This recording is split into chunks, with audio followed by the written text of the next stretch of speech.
embed a Twitter tweet directly into your WordPress site, first you want to navigate to a page. In this case, we have a press releases page we've made, and you can see an example of one embedded tweet from Twitter already. But we want to add in a new one. So we'll scroll down and we'll click on the plus to add in a new block.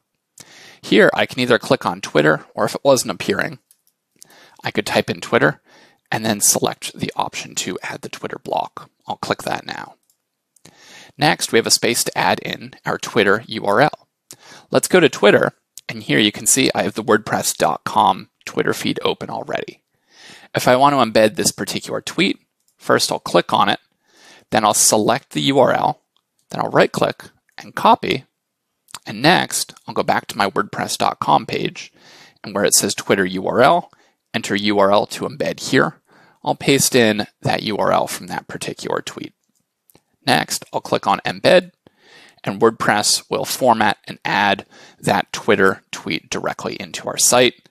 I can click on Update here to save my changes, and I can click on Preview, and let's take a look.